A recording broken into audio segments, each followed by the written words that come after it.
Hi guys, welcome to my vlog. Ngayon guys, meron akong ituturo sa inyo at ipakita ko sa inyo ito before and after. Hindi ko ito ginawa noon kasi nga nakita ninyo yung mukha ko, 'di ba? May pekas 'yan. Noon natanggal na 'yan pero bumalik. Siguro totoo yung hormonal change. Sa linggong ito guys is gumawa ako ng isang method na gumawa ko ng sariling toner. Ayan. Kasi narinig ko lang siya at marami pa naman ako ditong ganyan na pwede ilagay sa mukha. Tinatry ko na para makita ninyo ang kaibahan noon at ngayon. Yan, nakita ninyo yun oh. Yan ang aking melasma. Tawag niyan melasma. Pero nawala na yan noon. Bumalik siya ngayong 60s na ako. So, hindi ko na siya, wala na akong nilagay dyan na treatment. Wala nang treatment. So, ang ginawa ko guys is itong sikreto natin na nandito sa kusina. Yang apple cider. Diba? Apple cider. Ito ang ginagamit ko guys kasi noong isang taon, meron akong kulugo sa aking hilalaki sa paa. Sa left side. Dito talaga sa may sa tagiliran at natatakot ako baka mamaya masagi tapos magdugo. Ewan kung saan yun galing. Ngayon, sa kapapanood ko sa mga tutorial, tinetesting ko siya at natanggal nga. Ito ang ginagamit ko. So, tingnan nyo, ang dami-dami pa. So, balik tayo sa melasma guys. Ito siya, ang una talagang nangyari dito is nasira talaga ito sa isang brand noon. Sira siya sa isang brand na ginagamit ko na sunblock. Kaya natakot akong gumagamit ng sunblock kasi nasisira talaga siya. Wala akong ina-apply sa mukha ko eh. Wala talaga guys. Yan lang talaga siya. So ngayon na ginagawa ko, ito pag-apply ko nito is 3 araw na. Kung meron kayong ganitong kalaking bottle, mayroon kayong ganitong bottle, ilagay ninyo ang tubig dito lang banda ganyan, hindi nakaabot ng 1/4, dyan lang siya.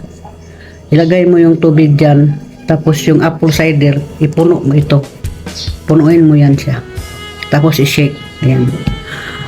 So paano pag-apply? Siyempre gamit ka ng bulak. Ang iba naman dyan is ginagamit cotton pad, pero wala pa naman akong cotton pad. Ito lang talagang bulak na ganito, cotton ball, di ba? Tapos lalagyan mo lang siya ng ganyan, ilagay mo lang ng ganyan, basain mo. Tapos parang nag-apply ka lang ng toner, ganyan. Toner lang, ganyan. Tapos after 5 minutes, banlawan mo. Sa akin naman kasi hindi ako gumagamit ng toner pagkagabi, araw lang kasi nga maghilamos nga. Hindi ako naghihilamos ng gabi kasi nga ang alam ko makakasira talaga ng mata kasi nga yung mata natin is sobrang stress na. So sundan natin guys kung ano ang mangyari dito sa aking melasma, kung mawala ba talaga siya guys dito sa ginagawa natin DIY na toner apple cider. So baybayan ninyo ako guys hanggang saan ito ito ang ika-3 araw na nag-apply na ako. Ayan, malaman niyo yan kasi mawala na yan, or hindi naman mawala, medyo maano lang siya, medyo mag-fade. Mag-fade lang, di ba? So ayun lang guys, till the next video. Ayan guys, update ulit tayo. Victor na ito para sa aking melasma. So, ayan, tingnan ninyo ang aking mukha ngayon. Yan siya, Victor. ang paglilinis. At itong kabila naman ganyan. At merong medyo na bawas dito na medyo nag-ano na siya. Yung pagka-brown niya medyo nag-lighten na. Diba? Week 2 pa. Ayan. Kasi parang pumunta yan dito eh. Ayan. Pumunta yan dito hanggang dito. So week 2 yan lang yan na ang nangyari sa aking melasma. At ginagawa ko talaga siyang toner itong ating apple cider DIY. So kasama ko kayo lagi sa aking pag-update. At weekly ko siyang ginagawa na makita ninyo before and after. Yun lang talaga ang problema ng mukha ko guys. Yun lang talagang melasma. Pero sige lang, think positive tayo na mawala yan. Ayan. Kasi nga hindi nga siya magic. At kung mawala na ito guys, siyempre tigilan na din natin yung paglagay ng ano. Tigilan na natin ang paglagay ng apple cider.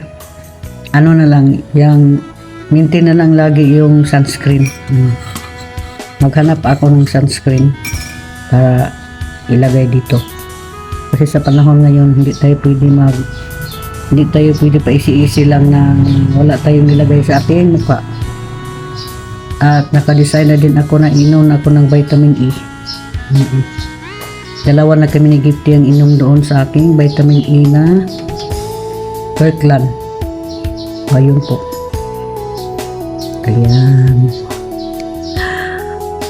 Next video guys tayo. Week 2 ito. Ayan. Thank you for watching.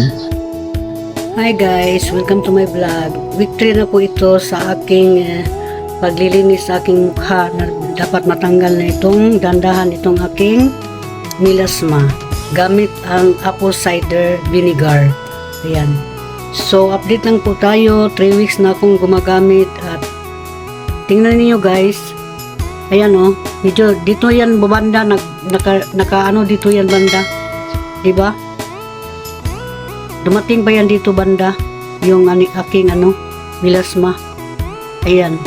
Medyo na ano na siya. Medyo nag-light. Ayan, ito mas lighter ito dito sa kabila. Lighter talaga ito sa kabila, guys. Tapos dumating pa ito dito na parang makapal talaga siya. Ayan, nagla-light na talaga.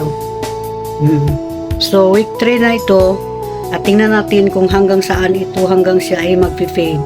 Alam ko naman na hindi ito bigla-bigla na talagang puputi or papantay sa aking mukha dahil nga bago ko lang siya ginagamitan ng pang cleaning or pang treatment yan na gamit ang apple cider vinegar. Ayan. Till the next video. Hi guys, update ko lang po kayo sa aking treatment sa aking mukha. Ayan. So, itong kabila dito banda sa kanan guys, medyo na siya talaga lighten. Nang dahil sa ginamit kong toner na apple cider vinegar. Itong kabila naman guys, medyo naglighten na. Sana tuloy-tuloy na to, no? Kasi dito umabot yan dito eh. So, ayan po. Ano na siya, medyo nagbaba-baba na siya. Yan, hindi kagaya sa kabila na na siya pumuputi. Itong kabila talaga grabe ang sunog niya. Dito banda sa kaliwa na mukha. So, ayan guys, thank you for watching. Bali, isang buwan ko na itong gamit-gamit sa araw-araw guys. Ang aking toner na apple cider vinegar. Ayan. Next time na ulit.